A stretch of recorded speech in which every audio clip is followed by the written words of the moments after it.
Renee, how bad is it? How bad is it where you are in New Jersey? It's actually pretty bad. You can see the smoke as you like walk in the street. You can smell it when you're walking. I work in a school and it's an old building, so people don't have air conditioners. They have to keep the windows open. So there were pictures of students literally sitting in smog in the classroom today. It was not a good situation, actually. What could go wrong? Right. Exactly. So yeah. Is it that bad everywhere from awful. Canada there? Is it like that? It's worse. It's worse the further north you go. So my mother retired to upstate New York and my stepdad is up there. And there's like ash. Like it's bad. It's bad up there. So I don't even know what would they do for this. Like, I don't even know what does one do about that? I don't think there's anything that you think you have to wait for the fires to go out, for them to get the fire out, and then the smoke will lift. Well, based on everything that I'm reading, it looks like this was started in conjunction with the fact that Canada has been experiencing an exceptional amount of a high heat index. We're seeing that in a lot of different places. For those people who are still in denial about climate change, what ends up happening is when it becomes too hot and it doesn't cool down enough, the moisture in the soil ends up drying out. Hence, it becomes much, much easier for fires to spread. And so when the fires ultimately spread as a result of increased wind, and then, of course, you have lightning, when it comes to any type of storms, factor in, obviously, the human activity that comes with climate change. You get what you get. And this is really bad. And it's going to take quite a while to not only put the fires out, but for the smog to eventually dissipate from any of these major cities. They say per day, depending on how often you're outside, it's the equivalent of smoking about a half a pack of cigarettes. So then the question becomes, given our wonderful, the availability of healthcare to all of our people, how easy it's going to be for people that have negative effects from all of this, and especially people that have pre-existing conditions like asthma or whatever people have. We're going to have a serious increase in issues from people dealing with this, and yet we have no healthcare.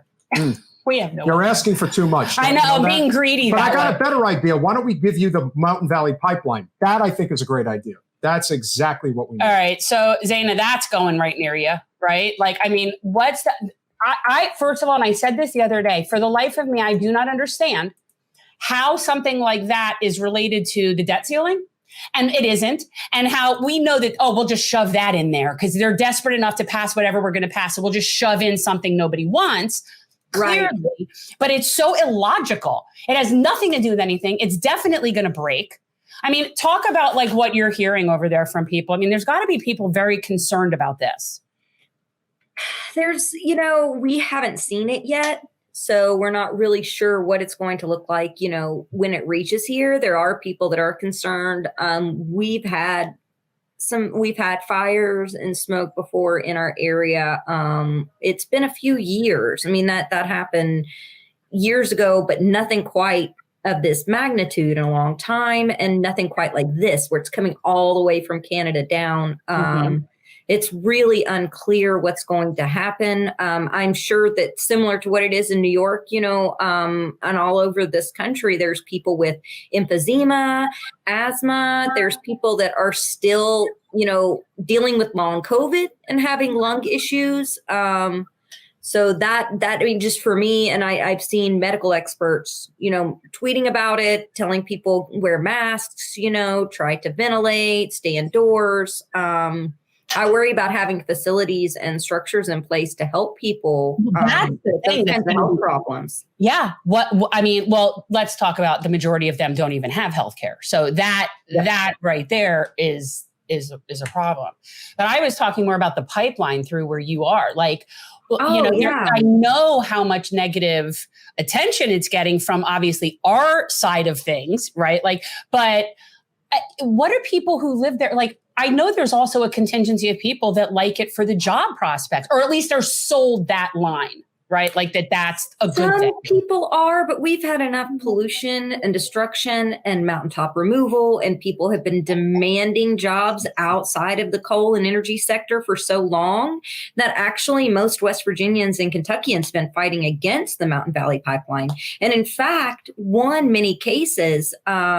The Appalachian Alliance Project, for instance, and others have won cases against it. And, that's tied to the Willow Project. So as far as that goes,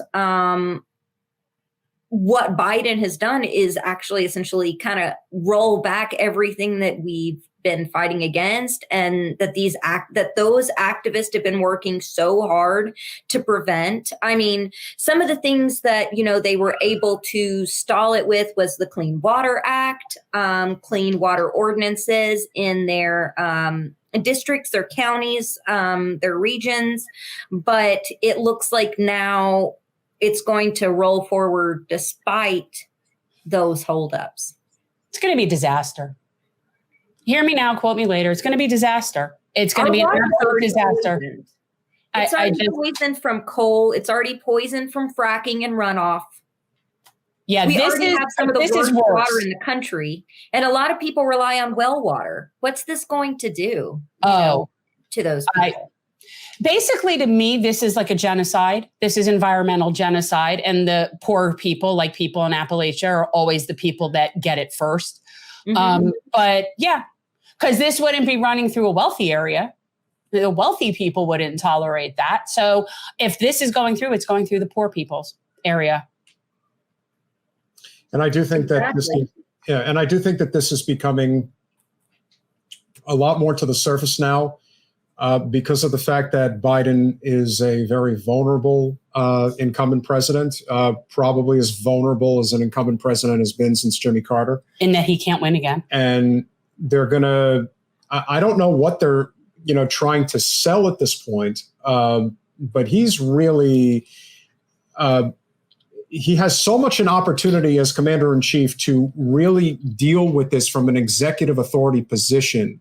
And I'm curious from your guys' perspective why you think listen, it's pretty obvious why he's not, but I'm trying to rack my brain around this idea that maybe he will eventually try to do something in light of all of these catastrophes that just seem to be popping up at every moment of every day. But it just seems to be getting worse and worse. And yet all we keep on hearing is from these loyal Democratic Party sycophants trying to convince us that Joe's actually doing a good job.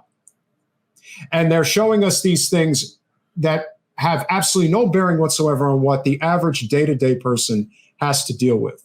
You can feel it in the air. You feel it, with just people that you talk to on a daily basis. We are hurting. And in light of what has happened with this debt ceiling nonsense, you add in this, it's just getting worse and worse. Renee, your thoughts? Honestly, somebody said it in the comments and they're right. Like, they don't care about us. Right?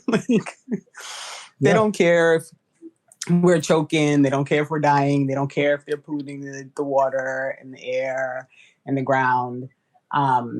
They just want anybody to shut up and go back to work and make sure that they're feeding the capitalist system and letting it all just go. They really don't care.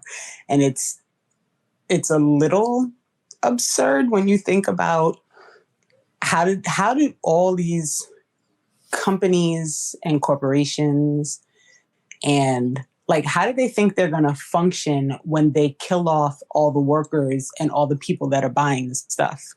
I don't really understand what the plan is here. You're just going to get rid of everybody. And then what happens at that point when you don't have anyone left to purchase the things that you're making off all the poor people, but not paying them to